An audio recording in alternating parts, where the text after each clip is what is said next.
Good day everyone, I am Julayka Barwis and I am going to discuss the Lesson 8, Healthcare Program and Drug Abuse Education. In this lesson that I'm going to discuss, we are expected to practice the 10 ways to stay healthy at home with their respective families. There are 10 ways to practice healthcare at home and in the community. The first one is immunize. Immunization is the best bargain in healthcare. Pag kita manggod ang mga bata na immunize na bakunahan, ma-prevent nato ang illness nga possible nga modapo sa tong pamilya. For example, ang bata matinga ka anak niya nga bisag unsaon niyang kaon di siya manambok, so possible na siya bitok. So importante gyud kaayo sa tuang nga mabakunahan ang mga bata para ang nutrition na ilang ginakaon kuha sa tanang lawas nila, dili mapunta sa mga bitok. The next one is keep moving. Fitness is essential to good health. Let's say ikaw ga-exercise ka tapos kato siya nga tao wala siya ga-exercise, so makita gyud nimo ang huge difference sa inyong duha. For example, ikaw nag-exercise ka niya, siya wala. Pagkato siya, makalitan na siya trabaho, magluya dayon, magsakit ang lawas, kipamaol. Tapos ikaw nga, exercise perminti, murag, ano lang kay mo, smooth lang bito kay mo, murag wala ka problema sa imong lawas, kay sanay naman ka. Galihok man gud imong lawas perminti. The next one is eat right. It means eating a well-balanced, low-fat diet. Importante gyud kaayo sa tuwa nga i-balance nato tanan kinaon nato, dili ta magpasubraan, hindi pud ta magpasubraan na kay kita nang sobra kay makadaot sa tong lawas, ug dili pud ta magkaon og kaning maglampas-lampas sa oras bitaw kay possible pud na makadaot pud na sa tuang lawas pod. Next is control stress. Even with a hectic and hurried lifestyle, your family can prevent stress from undermining their health. Halimbawa karong adlaw hectic kay imong schedule, gadali-dali na lang kag kaon, sobra ka busy. Ikaw as a individual dapat bulo ka mangitag way para makontrol na imong stress. Halimbawa, ikaw na kay pamilya. Makita lang imong pamilya, di ba? Mugaan imong paminaw, murag mawala imong stress. Or ikaya makigdula ka sa imong pet, di ba? Mugaan pud imong paminaw pud ana. Habang gadudula ka sa pet kay na-relax man imong lawas pod. So importante jud kayo sa tuwa nga makontrol nato ang stress para ma-prevent pud nato ang mga possible nga illness nga makuha nato tungod lang kay stress ta. Be smoke free. Smokers who quit smoking gain tremendous health benefits, so do people who avoid secondhand smoke. Kita man jud pag dili ta smoker maka-benepisyo atong lawas ug ang mga tao sa palibot nimo. Isang stick lang, isang sigarilyo lang imuhang i-consume, possible nga naa jud kay makuha ana nga sakit. So katong mga tao sa palibot nimo, mas grabe ang sakit nga ilang makuha tungod lang kay nakasimot sila aso pinaagi sa imuhang pagpanigarilyo. Avoid drugs and excessive alcohol. When you say no to drugs and limit what you drink, you prevent accident and illness and avoid a lot of problems for yourself and your family. We all know na pag drugs na ang usapan, makadaot yun na sa tuang lawas. Pag sobra pud ka sa alcohol, kabalo pud ta nga makadaot pud na sa tuang lawas. Dili man karon pero in the future. Naapod ba yung mga cases nga hubog ka tapos ka-drive ka, madisgrasya ka. So, iwas-iwas yun ta nga magpasobra tayo inom sa alcohol. Kung hubog man galing, dili na lang ta mag-drive para pod, iwas disgrasya. Put safety first. Safety at home, safety at work, safety at play, safe driving, firearm safety, and safe sex will all keep you and your family healthy. Always jud nato i-remember nga mag-amping jud ta perminti. Kay bisan og naa ka sa balay, possible nga madisgrasya gihapon ka. Pinaagi sa pag-amping nato sa tong sarili, safe pod ang health sa tong family or even sa tuang community. Pursue healthy pleasures. Take a nap, relax during meals, play with kids, care for a pet. Kana na time maka-help po na sa tuang nga ma-maintain na ang good health. Kay during ana nga time maka-relax man atong lawas good, murag mawala ato ang stress, mawala atong kakapoy. Think well of yourself. A good self-image is the foundation of good health. If ikaw positive imong tan-aw sa imong sarili, positive imong tan-aw sa palibot, layo ra ka sa stress, layo ra kaayo ka sa butang nga makapastress sa imong about sa imong looks, about sa imong kung unsa pa na imong ka-insecurities dira, kung kana imong insecurities gi-project nimo siya into a positive nga mao na gyud ni dawat ni nako. Di na ka problema unsaon ni pagbag-o kay mao na gyud na dawat na gyud nimo. Embrace yourself. Promote peace. Peace on earth begins at home. Ang peace gagikan jud na sa balay ug sa tong sarili. Kay kung unsa man imong behavior sa balay, madala-dala man pud nimo na imong behavior bisan asa pa ka moadto. Importante jud nga peace atong dala-dalahon permanente, dili ta mangita gubot kay hassle kay para sa tuang sarili, sa tuang pamilya ug sa tuang community. Leading health problems natay tulo ka buok nga prevalent causes of death jud karon o related og Japan siya sa lifestyle nato. Cardiovascular disease and cancer. Possible reason behind ana kay na sila poor nutrition habit. Dili balance ilahang mga intake sa food, sa drinks, sa mga alcohol, anything na ilahang gina-consume. Kumbaga sobra perminti ilahang gina-intake that leads to that kind of disease. Tobacco use. We all know na unsa ka dangerous ang pagpanigarilyo. Isang stick lang na sigarilyo worth of 7,000 chemicals na. Isang stick lang na sigarilyo daghan na kag possible nga makuha nga sakit ana. Hilabi na atong mga tao nga nakalanghap sa mga aso sa inyong sigarilyo. Chronic lower respiratory disease. One of the example ana is pneumonia. Asa man na nakuha nga sakit.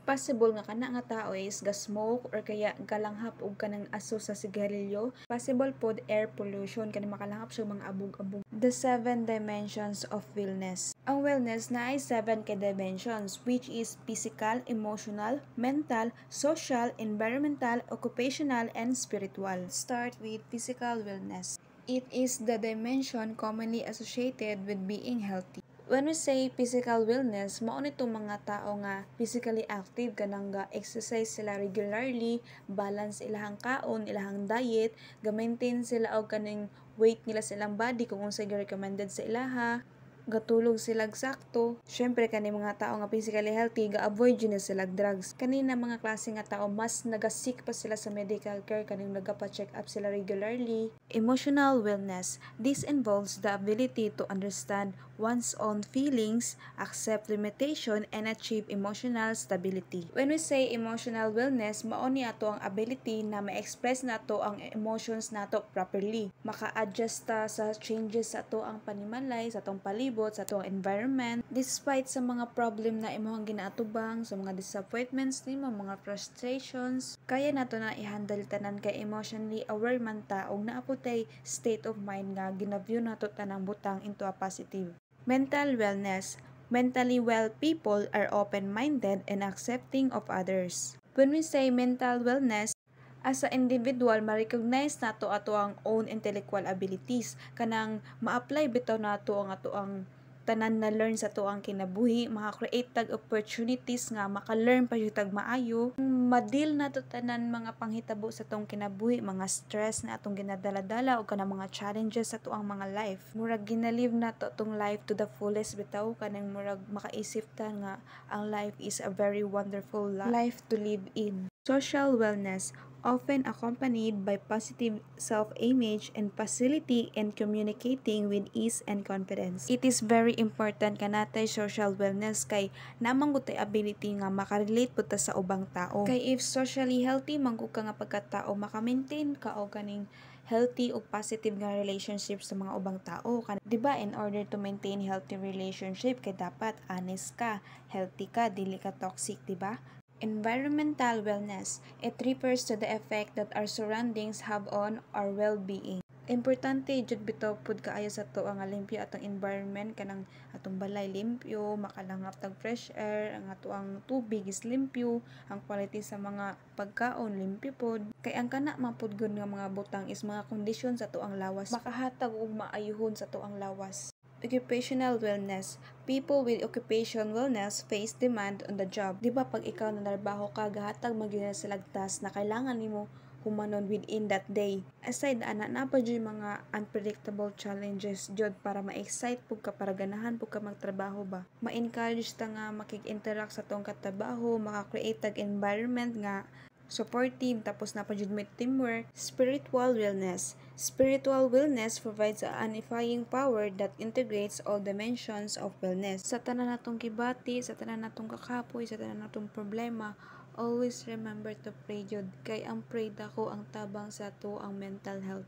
If ever nga dako ka kag problema, feel nimo down kay ka, wala kay kaduulan, pwede ra kaayo nga mag-pray ka because prayer is a powerful tool na pwede nimo magamit in every situation na asa ka nabutang. Vital signs.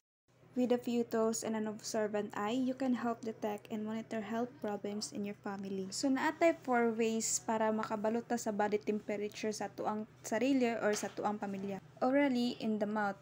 Oral temperatures are recommended for adults and children aged 6 years old and older. So ang process ani ang thermometer kailangan nimo siya sabunan og banlawan og tubig niya. Kailangan po nimo siya raban og alcohol. Kani mo ng edge bitaw niya kanang color blue nga naa sa thermometer. Kailangan nimo siya gunitan og imo siyang i-shake para mo down siya to 35 Celsius. Sure nga ang patient na imong gamitan ani dapat wala sila na inom nga bugnaw or init. Ang tumoy sa thermometer imo na siyang i-place diya under sa ihang tank tapos i-close nimo ang lips tapos dili dapat ni siya paakon ha, dapat maghinga lang siya through the nose niya, dili siya pwede magstorya ani. Tapos maghulat lang kag 3 to 5 minutes tapos bago nimo mahibal-an kung unsa jud ang ihang temperature. Rectally in the anus. Rectal temperatures are recommended for children younger than 6 years old or anyone who cannot hold the thermometer in the mouth. Same procedure japon nato una kailangan nimo limpyuhan ang thermometer tapos i-shake nimo para ma-lower ang temperature. Tapos kailangan nimo magbutang og Vaseline or lubricant dito sa iyang tumoy bitaw sa baba niya. Baba sa temperature kanang pinakatumoy jud. Nya ang bata imo na siyang ibutang sa imong lap, gunitan nimo siya tapos kani ang thermometer imo nang gunitan katong bulb bitaw niya dapat 1 inch lang imong magunitan ato. I-insert nimo to ginahinay nga dili malagpas sa 1 inch tapos ayaw sa buhii dapat mag-wait kag for 3 minutes bago nimo makuha ang temperature sa bata. Axillary under the armpit. Axillary temperature are less accurate about 0.6 Celsius or 1 F lower than oral. In process gihapon either oral or rectal thermometer imong gamiton ani i-shake gyapon nimo siya below sa 35 Celsius. Simple lang ang process ani imo lang iipit ang thermometer sa ihang ilok tapos mag-wait lang kag 5 minutes bago nimo makuha ang result sa iyang temperature. Using an electric oral or air thermometer or temperature strip. Electronic thermometers are convenient and easy to use. Process ani imo lang ibutang sa dalunggan may bal-anan nimo iyang temperature. Taking a pulse rate. The pulse is the rate at which a person's heart is beating.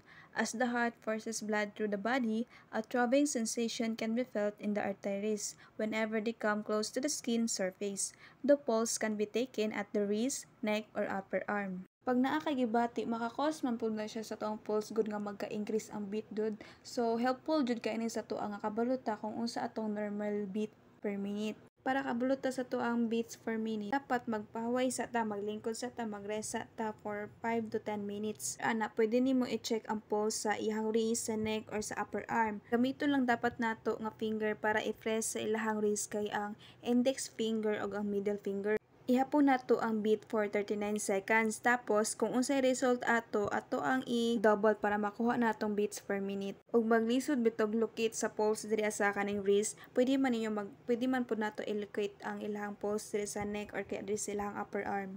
Counting respiratory rate. Respiratory rate refers to how many breaths you take in a minute.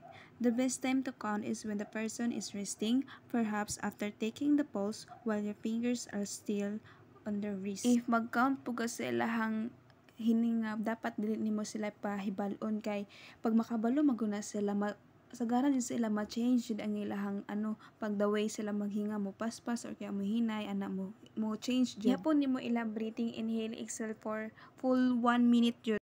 Dira pod nimo mahibal-an kung naa siya difficulty sa pag-breathe bitaw kay lahi naman ng normal nga breathing jud sa tao nga galisod og hinga. Measuring blood pressure. Blood pressure is the force of the arteries. The pressure when the heart beats is called the systolic pressure, the first number in blood pressure reading. Normal jud nga blood pressure adults over 18 years old kay 140/90. Inig mag-measure tag blood pressure dapat natay stethoscope. Butang nato na sa ilahang bitaw sa ilahang bukton. Naman na sila murag relo bitaw dito. Nig i-pump nato to muguot man na diri sa ilahang bukton tapos katong ilahang murag relo po dito makita man pud nimo nga kung unsa ang gyud niya result niya after.